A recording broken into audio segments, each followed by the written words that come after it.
السلام علیکم ورحمۃ اللہ وبرکاتہ۔ الحمد للہ رب العالمین والعاقبۃ للمتقین والصلاة والسلام علی رسولہ الامین، اما بعد۔ آج میں آپ کے سامنے عیدین کے مسائل مع صدقۃ الفطر اور قربانی کی کچھ باتیں بیان کرنے بیٹھا ہوں۔ یہ دراصل مضمون ہے ہمارے دوست محبوب محقق شیخ عبدالہادی عبدالخالق مدنی حفظ اللہ کا۔ اس مضمون سے میں آپ کے سامنے یہ باتیں پیش کر رہا ہوں۔ السلام علیکم ورحمۃ اللہ وبرکاتہ۔ حیاکم اللہ شیخ۔ بس کیسے یہ تو کیسے جوڑ گئے ہم؟ ابھی جوڑے گے تو پھر ڈسٹرکٹ میں ایک مضمون ہے، اسے پڑھ کر کے سنانے جا رہا ہوں عیدین کے بارے میں۔ اس میں جو ہے ہم اسے مباشر میں دیکھتے ہیں۔ ہاں جی عبدالہادی صاحب کو مضمون ایک بہت بہترین، بہت محقق تحقیقانہ مضمون ہے۔ تو میں ہمارے ساتھ ہیں، وہ کلاس فیلو رہ چکے ہیں، آسا جالیات میں ہے وہ، تو میں اسے تھوڑا پڑھ دے رہا ہوں تاکہ میرے پاس محفوظ رہے گا، تو پھر کبھی بھی میں سن لیا کروں گا اور دوسرے لوگ۔ ٹھیک ہے جی۔ اس کو کیسے کاٹیں گے پھر؟ اب اس کو میں کاٹنا چاہتا ہوں،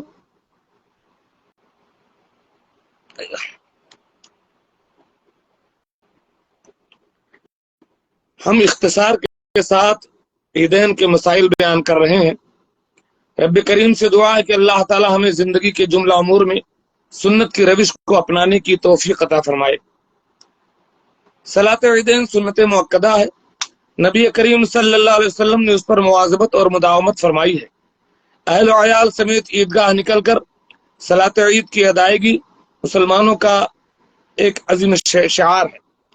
صلاۃ عیدین کے چند احکام اور آداب آپ کی خدمت میں پیش کرتا ہوں۔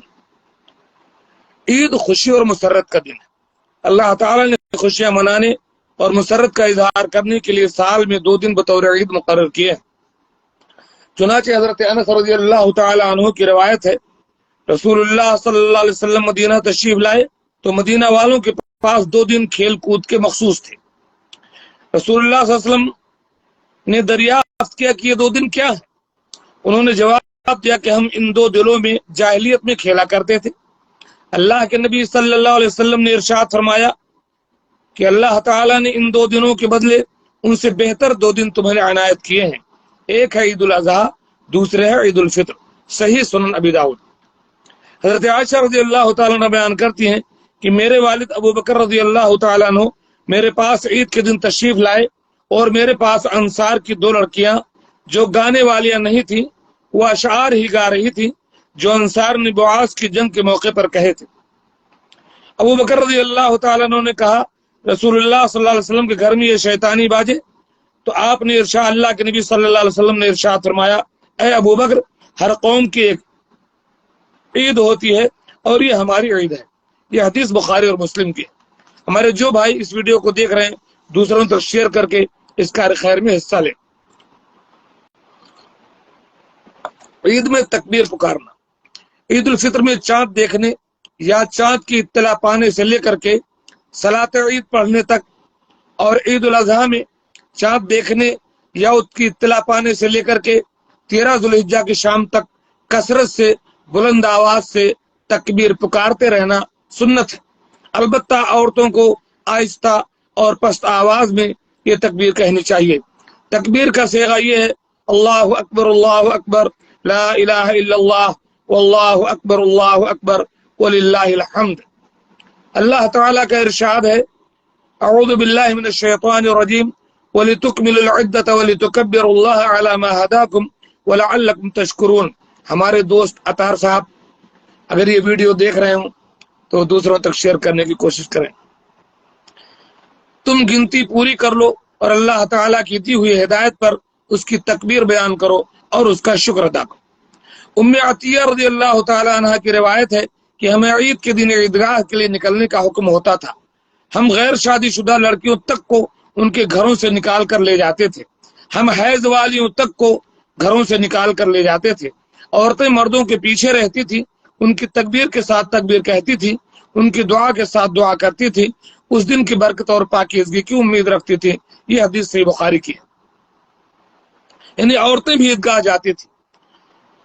نافع کی روایت ہے کہ عبداللہ ابن عمر رضی اللہ تعالیٰ عنہ عید الفطر اور عید الاضحیٰ کے دن عیدگاہ پہنچنے تک تکبیر پکارا کرتے تھے. عیدگاہ پہنچ کر امام کے آنے تک تکبیر کہا کرتے تھے. پھر جب امام آ جاتا تو اس کی تکبیر کے ساتھ تکبیر کہتے. یہ حدیث دارقطنی وغیرہ میں صحیح سند کے ساتھ مذکور ہے. نوٹ: بیک آواز یعنی اجتماعی تکبیر کہنا سنت کے خلاف ہے. یہ سنت سے ثابت نہیں ہے، بلکہ اگر دیکھا جائے تو بدعت ہے. نبی کریم صلی اللہ علیہ وسلم اور آپ کے صحابہ ایسا نہیں کرتے تھے. درست بات یہ ہے کہ ہر شخص تنہا تنہا الگ آواز میں اپنی اپنی تکبیر کہے. اللہ اکبر لا الہ الا اللہ واللہ اکبر وللہ الحمد. عید کی تیاری: عیدین کے لیے غسل کرنا مستحب ہے. حضرت عبداللہ ابن عمر رضی اللہ عنہ سے مروی ہے کہ وہ عید کے دن عیدگاہ جانے سے پہلے غسل فرمایا کرتے تھے.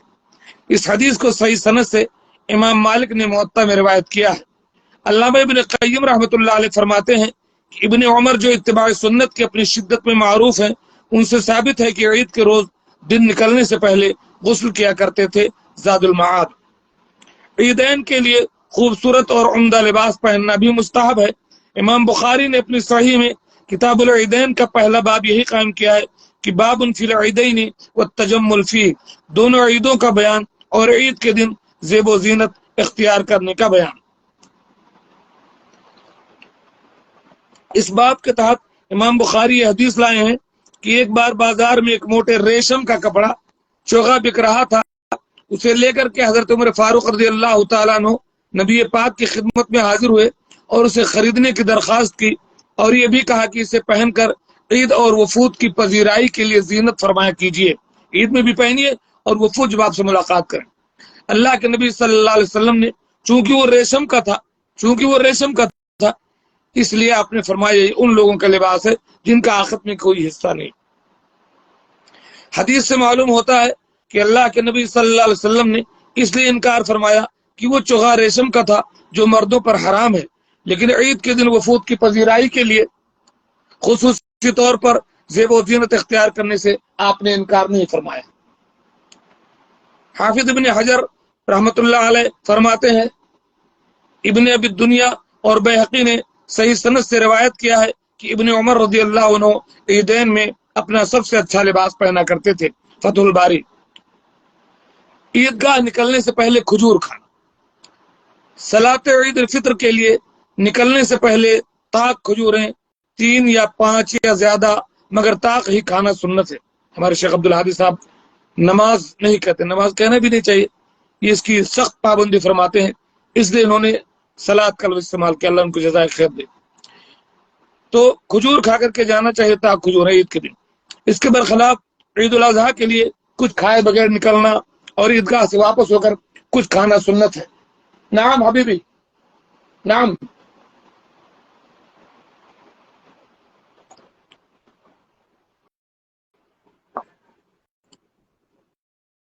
شہباز. حضرت انس رضی اللہ تعالیٰ عنہ کی حدیث ہے کہ نبی کریم صلی اللہ علیہ وسلم عید الفطر کے دن کچھ کھجوریں کھائے بغیر نہیں جاتے تھے اور انہیں طاق عدد میں کھاتے تھے. امام بخاری نے اس حدیث کو کتاب العیدین میں نقل کیا ہے. حضرت بریدہ رضی اللہ تعالیٰ عنہ سے روایت ہے کہ نبی کریم صلی اللہ علیہ وسلم عید الفطر کے دن کچھ کھجوریں کھائے بغیر نہیں جاتے تھے. ترمذی ابواب العیدین. اور عید الاضحیٰ کے دن واپس آ کر ہی کچھ کھاتے تھے. یہ روایت مسند احمد میں بھی ہے اور اس میں اتنا مزید ہے کہ عید الاضحیٰ سے واپس آ کر اپنی قربانی میں سے کھاتے تھے. عیدگاہ تک پیدل جانا. عیدگاہ تک پیدل جانا سنت ہے. حضرت علی رضی اللہ عنہ کی حدیث ہے کہ سنت یہ ہے کہ عید کے لیے آدمی پیدل نکلے.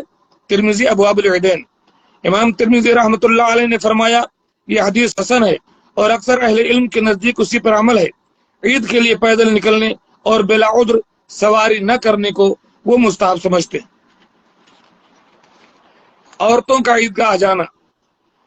عورتوں کو عیدگاہ تک نکل کر آنے کی اللہ کے نبی صلی اللہ علیہ وسلم تاکید کی ہے۔ ام عطیہ رضی اللہ تعالیٰ عنہ بیان کرتی ہیں کہ ہمیں حکم دیا گیا ہے کہ ہم عیدگاہ کی طرف نکلیں، حکم دیا گیا ہے، اور اپنے ساتھ حیض والیوں، شادی شدہ عورتوں، غیر شادی شدہ دوشیزاؤں کو بھی لے جائیں۔ حیض والی عورتیں مسلمانوں کی جماعت اور دعا میں شریک رہیں گی، البتہ مصلی یعنی نماز کی جگہ سے الگ رہیں گی۔ یہ حدیث بخاری اور مسلم کی ہے۔ عورتوں کو عیدگاہ جانے کی زبردست تاکید ہے۔ حدیث روایت کرنے والی صحابیہ ام عطیہ سے جب یہ کہا گیا کہ کیا حیض والی عورتیں بھی جائیں گی تو انہوں نے کہا ہاں، کیا حیض والی عورت میدان عرفات اور فلاں فلاں جگہ حاضر نہیں ہوتی؟ اس حدیث کو امام بخاری نے روایت کیا۔ راستہ بدلنا، سنت یہ ہے کہ ایک راستہ سے عید کے لیے جائے اور پلٹتے ہوئے دوسرے راستے سے آئے۔ حضرت جابر رضی اللہ عنہ کی حدیث ہے کہ جب عید کا دن ہوتا تو نبی کریم صلی اللہ علیہ وسلم راستہ بدلا کرتے تھے۔ بخاری کی حدیث ہے کتاب العیدین میں۔ عید کی نماز کا وقت، صلاۃ عید کا وقت۔ صلاۃ عید کا وقت سورج نکلنے اور اوپر چڑھنے کے بعد سے پڑھنا مشروع ہے۔ صلاۃ عید کا طریقہ، صلاۃ عید کے لیے اذان اور اقامت نہیں ہے۔ جابر بن سمرہ رضی اللہ عنہ سے مروی ہے کہ میں نے رسول اللہ صلی اللہ علیہ وسلم کے ساتھ دونوں عیدیں اذان اور اقامت کے بغیر پڑھی ہیں۔ صرف ایک دو بار نہیں بلکہ کئی بار ہم نے عیدین کی نمازیں اذان اور اقامت کے بغیر پڑھی ہیں۔ اس حدیث کو امام مسلم نے کتاب العیدین میں روایت کی۔ عید کی 2 رکعتیں ہیں۔ پہلی رکعت میں 7 تکبیریں اور دوسری میں 5 تکبیریں کہی جائیں گی سورہ فاتحہ کی تلاوت سے پہلے۔ حضرت عائشہ رضی اللہ تعالیٰ عنہ سے مروی ہے کہ رسول اللہ صلی اللہ علیہ وسلم عید الفطر اور عید الاضحیٰ میں پہلی رکعت میں 7 تکبیریں اور دوسری میں 5 تکبیریں کہا کرتے تھے۔ صحیح سنن ابو داؤد باب التکبیر فی العیدین۔ سنت یہ ہے کہ صلاۃ عیدین میں امام جہری قرات کرے، سورہ اعلیٰ اور سورہ غاشیہ کی یا سورہ قاف اور سورہ قمر کی تلاوت کرے۔ نعمان بن بشیر رضی اللہ عنہ بیان کرتے ہیں کہ رسول اللہ صلی اللہ علیہ وسلم عیدین میں سورہ اعلیٰ اور سورہ غاشیہ پڑھتے تھے۔ سنن ابن ماجہ۔ عبید اللہ ابن عبداللہ سے مروی ہے کہ عمر ابن خطاب نے ابو واقد لیثی رضی اللہ عنہ سے روایت کیا کہ رسول اللہ صلی اللہ علیہ وسلم عید الفطر اور عید الاضحیٰ میں کیا پڑھا کرتے تھے؟ انہوں نے فرمایا کہ آپ صلی اللہ علیہ وسلم اقتربت الساعہ وانشق القمر پڑھا کرتے تھے۔ ان دونوں عیدوں میں قاف القرآن المجید بھی پڑھا کرتے تھے۔ خطبہ صلاۃ عید کے بعد پڑھنا دینا مشروع ہے۔ پہلے عید کی نماز ہو، اس کے بعد خطبہ ہو۔ ابن عباس رضی اللہ تعالیٰ بیان کرتے ہیں کہ میں نے اللہ کے نبی صلی اللہ علیہ وسلم اور ابوبکر صدیق کے ساتھ عید الفطر میں موجود رہا ہوں۔ ہر کوئی خطبہ سے پہلے صلاۃ عید پڑھتا تھا۔ بخاری اور مسلم۔ یعنی عیدین کی نماز پہلے ہوگی، بعد میں خطبہ ہوگا۔ صلاۃ عید سے پہلے یا بعد میں کوئی سنت نہیں ہے۔ دوران خطبہ امام سے کوئی مسئلہ پوچھنا، خطبہ عید کے دوران امام سے مسئلہ پوچھنا جائز ہے۔ حضرت انس رضی اللہ تعالیٰ عنہ کی روایت میں ہے، یہ میں دائیں ہاتھ سے پی رہا ہوں، اگر بائیں ہاتھ سے دکھ رہا ہو تو یہ کیمرے کا فالٹ ہے۔ حضرت انس رضی اللہ تعالیٰ عنہ کی حدیث ہے کہ اللہ کے رسول صلی اللہ علیہ وسلم نے بقرعید کی نماز پڑھائی، پھر خطبہ دیا۔ آپ صلی اللہ علیہ وسلم نے فرمایا کہ جو شخص صلاۃ عید سے پہلے ذبح کر چکا ہو وہ دوبارہ قربانی کرے، کیونکہ اس کی قربانی قبل از وقت ادائیگی کی بنا پر قبول نہیں ہوگی۔ ایک انصاری صحابی کھڑے ہوئے، انہوں نے دریافت کیا کہ اللہ کے رسول صلی اللہ علیہ وسلم، میرے کچھ غریب پڑوسی ہیں، ان کی خاطر میں نے صلاۃ سے پہلے ذبح کر دیا ہے۔ میرے پاس بکری کا ایک بچہ ہے جو گوشت والی 2 بکریوں سے زیادہ مجھے محبوب ہے، کیا اب میں اس کی قربانی کر سکتا ہوں؟ اللہ کے نبی صلی اللہ علیہ وسلم نے ان کو اجازت عطا فرمائی۔ بخاری کتاب العیدین۔ جمعہ کے دن عید، اگر عید کا دن جمعہ کے دن پڑ جائے تو جس شخص نے عید کی نماز پڑھ لی ہے اس پر اب صلاۃ جمعہ واجب نہیں ہے، وہ ظہر پڑھے گا، واجب نہیں، چاہے تو پڑھ لے۔ ابن عباس رضی اللہ تعالیٰ عنہ کی حدیث ہے کہ رسول اللہ صلی اللہ علیہ وسلم نے فرمایا کہ آج کے دن تمہاری 2 عیدیں اکٹھا ہو گئی ہیں، بس جو چاہے اس کے لیے عید جمعہ کی طرف سے کافی ہے، اور ہم انشاءاللہ جمعہ ادا کریں گے۔ صحیح سنن ابی داؤد۔ عید کے مبارک بعد ایک دوسرے کو مبارکباد دینے اور تقبل اللہ منا ومن کا کہنے میں کوئی حرج نہیں ہے عید کے دن۔ ابن ترکمانی کا قول ہے کہ اس سلسلے میں ایک عمدہ حدیث ہے اور وہ محمد بن زیاد کی روایت ہے کہ میں ابو امامہ باہلی اور دیگر صحابہ کرام کے ساتھ تھا۔ وہ لوگ جب عید سے لوٹتے تھے تو ایک دوسرے کو تقبل اللہ منا ومن کا کہتے تھے۔ امام احمد نے اس کی سند کو جید قرار دیا ہے۔ بحوالہ الجوہر النقی، اگر کسی کی نماز عید چھوٹ جائے تو کیا کرے؟ جو شخص مسلمانوں کے ساتھ صلاۃ عید نہ پڑھ سکے اسے صلاۃ عید کی قضا کرنی چاہیے، یعنی پھر سے وہ پڑھے۔ اور اگر عید کی اطلاع زوال کے بعد ملے، سورج ڈھلنے کے بعد ملے، تو تمام لوگوں کو ایک ساتھ اگلے دن عید کی نماز پڑھنی چاہیے۔ ابو عمیر بن انس رحمہ اللہ اپنے صحابی چچاؤں سے روایت کرتے ہیں کہ ایک قافلہ نبی کریم صلی اللہ علیہ وسلم کے پاس آیا، انہوں نے گزشتہ کل چاند دیکھنے کی گواہی دی، تو اللہ کے نبی صلی اللہ علیہ وسلم نے آج کے دن صحابہ کرام کو روزہ توڑنے کا حکم دیا اور فرمایا کل صبح ہم عیدگاہ کی طرف نکلیں گے، یعنی کل عید پڑھیں گے۔ اس حدیث کو اصحاب سنن، بہقی، نووی اور ابن حجر وغیرہ نے روایت کیا۔ عید کے دن بعض غلطیاں جو ہم لوگ کرتے ہیں، شریعت کی خلاف ورزی، بعض لوگ عید کے دن کچھ دینی خلاف ورزیوں میں پڑ جاتے ہیں جن سے بچنا بے حد ضروری ہے۔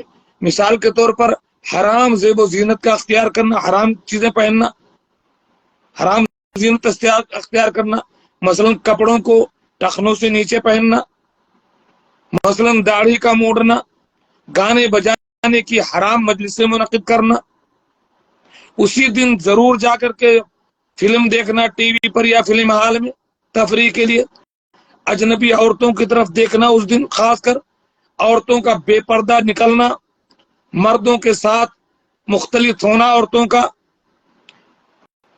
وغیرہ۔ ایک غیرت مند باپ کو اس بات سے بچنا چاہیے کہ وہ اپنے اہل و عیال کو ایسے پارکوں اور تفریح گاہوں اور کھیل کود کی جگہوں پر لے جائے جہاں کھلے عام برائی ہوتی ہو، عام جگہوں پر جا سکتے ہیں تفریح کے لیے۔ اب آتے ہیں ہم صدقہ فطر اور قربانی کی طرف، چونکہ یہ ملا جلا مسئلہ ہے دونوں، اس لیے دونوں بیان کیا ہے شیخ۔ عید الفطر کے لیے عیدگاہ جانے سے پہلے گھر کے ہر فرد کی طرف سے 2.5 کلو یعنی 1 سا، علماء ہند 2.5 کلو کہتے ہیں، علماء سعودیہ بہت سارے 3 کلو کہتے ہیں، ہر فرد کی طرف سے 2.5 کلو غلہ بطور صدقہ فطر ادا کرنا عید کی نماز سے پہلے واجب ہے۔ ایسے ہی عید الاضحیٰ کے بعد قربانی کرنا سنت موقدہ ہے۔ زکوٰۃ فطر اور قربانی کے مسائل معلوم کیجیے۔ زکوٰۃ فطر کے مسائل، سب سے پہلے زکوٰۃ فطر کی فرضیت۔ ماہ رمضان مکمل ہونے پر صلاۃ عید کی ادائیگی سے قبل ہر مسلمان پر زکوٰۃ الفطر یعنی صدقۃ الفطر کی ادائیگی فرض ہے۔ رمضان کے روزے کی فرضیت کے ساتھ ہی سن 2 ہجری میں صدقۃ الفطر کو مشروع قرار دیا گیا۔ جو بھائی ہماری یہ ویڈیو دیکھ رہے ہیں اس کو شیئر کر کے تعاون علی البر والتقوی میں شامل ہو جائیں۔ بہت سارے مسلمان صدقۃ الفطر کی ادائیگی میں غفلت اور لاپرواہی سے کام لیتے ہیں، جو یقیناً انتہائی افسوسناک حرکت ہے۔ صدقۃ الفطر کا حکم کیا ہے؟ یہ سنت ہے کہ واجب؟ رسول اللہ صلی اللہ علیہ وسلم نے ہر مسلمان پر خواہ چھوٹا ہو یا بڑا، مرد ہو یا عورت، آزاد ہو یا غلام، صدقۃ الفطر کی ادائیگی کو فرض قرار دیا ہے۔ حضرت عبداللہ ابن عمر بیان کرتے ہیں کہ رسول اللہ صلی اللہ علیہ وسلم نے رمضان کے فطرہ 1 سا کھجور یا 1 سا جو ہر آزاد غلام، مرد، عورت، چھوٹے اور بڑے مسلمان پر فرض قرار دیا۔ بخاری اور مسلم۔ نیز آپ نے حکم دیا کہ عید کے لیے لوگوں کے نکلنے سے پہلے صدقے کو ادا کر دیا جائے۔ بخاری۔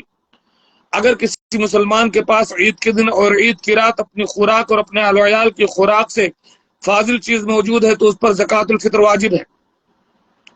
ہر مسلمان کو اپنی طرف سے اور جن کا نان نفقہ اس پر واجب ہے، جیسے بیوی، بچے، ان سب کی طرف سے صدقہ فطر ادا کرنا ہے۔ اور اگر ہر کوئی اپنی طرف سے ادا کرے تو بہتر ہے، کیونکہ حدیث میں ہر ایک کو مخاطب کیا گیا ہے۔ پیٹ کے بچہ یعنی حمل کی طرف سے صدقۃ الفطر واجب نہیں ہے، البتہ اس کی طرف سے ادا کر دینا مستحب ہے، جیسا کہ حضرت عثمان غنی رضی اللہ عنہ سے مروی ہے کہ وہ پیٹ کے بچہ کی طرف سے بھی فطرہ دیا کرتے تھے۔ صدقۃ الفطر کی حکمت کیا ہے؟ زکوٰۃ الفطر میں بہت سی دینی اور اخلاقی اور اجتماعی حکمتیں ہیں جن کا ہم مختصر طور پر ذکر کر رہے ہیں۔ نمبر 1، زکوٰۃ فطر کی ادائیگی میں اللہ کی نعمت کے شکریہ کا اظہار ہے۔ کہ اس نے رمضان کے صیام و قیام کی تکمیل کی توفیق بخشی اور اس مہینے میں نیک اعمال کرنے کی سہولت عطا فرمائی۔ نمبر 2، زکوٰۃ فطر کی ادائیگی سے روزے کی حالت میں ہونے والی کوتاہیوں، لغویات، نقائص اور گناہ کے کاموں سے پاکی ہو جاتی۔ نمبر 3، زکوٰۃ الفطر کی ادائیگی فقراء اور مساکین کے ساتھ بہترین سلوک اور نیک رویے کا اظہار ہے۔ نمبر 4، زکوٰۃ فطر کی ادائیگی سے سخاوت اور فیاضی، ہمدردی اور غمگساری کے بہترین اخلاق، بلند ترین اخلاق پیدا ہوتے ہیں۔ نمبر 5، زکوٰۃ فطر کی ادائیگی سے عید کے مسرت موقع پر غریبوں، محتاجوں، ضرورت مندوں کو بھیک مانگنے کی ذلت سے محفوظ رکھا جاتا ہے تاکہ وہ بھی امیروں اور دولت مندوں کے دوش بدوش عید کی خوشیوں میں شریک ہو سکیں اور عید سب کے عید ہو۔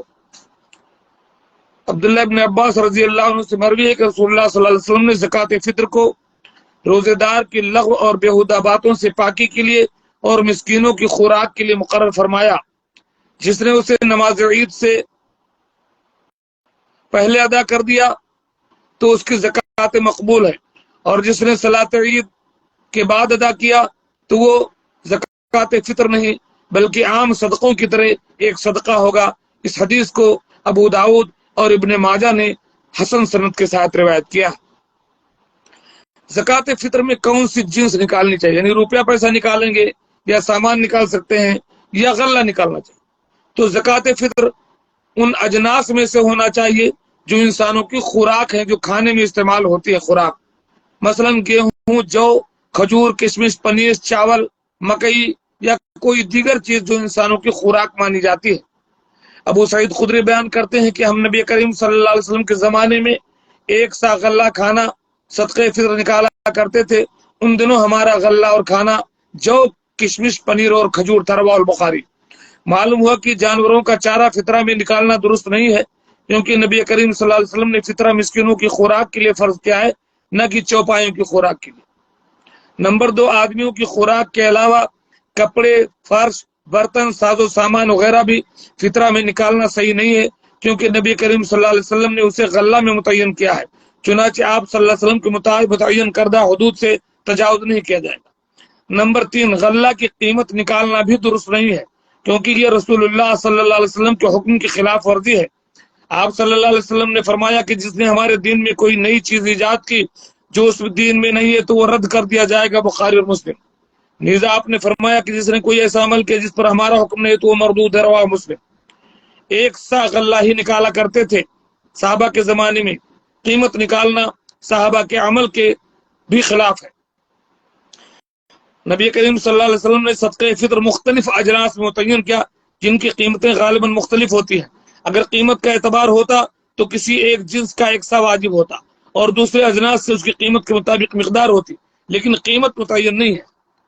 قیمت نکالنے سے تو فطرے کی حقیقت ہی ختم ہو جاتی ہے، کیونکہ وہ ایک ظاہری شعار ہے۔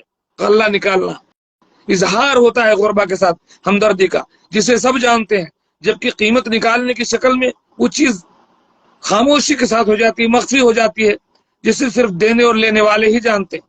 زکوٰۃ فطر کب واجب ہوتا ہے؟ عید کی رات سورج ڈوبنے کے وقت صدقہ فطر واجب ہو جاتا ہے۔ اگر کوئی شخص غروب سے پہلے خواہ چند منٹ ہی پہلے انتقال کر جائے تو اس پر صدقہ فطر واجب نہیں ہے، اور اگر غروب کے بعد انتقال ہوا خواہ چند منٹ بعد تو صدقہ فطر اس پر واجب ہے۔ اسی طرح اگر کوئی بچہ غروب سے پہلے پیدا ہوا تو اس کی طرف سے صدقہ فطر نکالنا واجب ہے، لیکن اگر سورج ڈوبنے کے بعد پیدا ہوا تو اس پر واجب نہیں ہے۔ صدقہ فطر ادا کرنے کا وقت کیا ہے؟ صدقہ فطر ادا کرنے کے دو اوقات ہیں، ایک فضیلت کا وقت ہے، ایک جواز کا وقت ہے۔ فضیلت کا وقت یہ ہے کہ عید کے دن نماز عید سے پہلے ادا کیا جائے، لہذا افضل یہ ہے کہ عید کے دن صلاۃ عید سے پہلے زکوٰۃ الفطر غریبوں کو دے دی جائے۔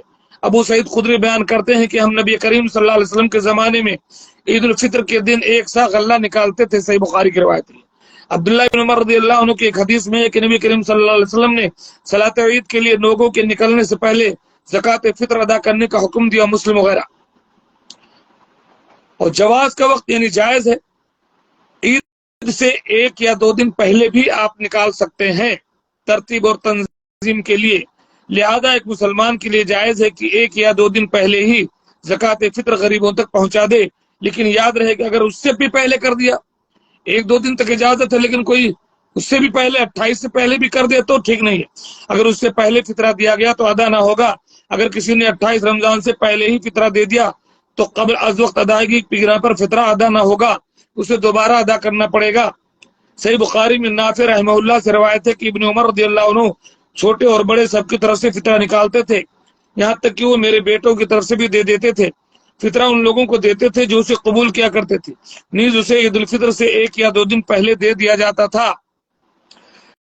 جس طرح فطرہ وقت سے قبل دینا جائز نہیں ہے، اسی طرح فطرہ کی ادائیگی میں کسی عذر کے بغیر صلاۃ عید پڑھ لینے تک تاخیر بھی جائز نہیں ہے۔ اگر کسی نے دانستہ طور پر عید کے بعد تک اس کو مؤخر کیا تو وہ قبول نہ ہوگا۔ اگر کوئی شرعی عذر ہے تو بات الگ ہے۔ اس صدقہ فطر کی مقدار کیا ہے؟ ہر فرد کی طرف سے 1 سا غلہ صدقہ فطر کی مقدار ہے۔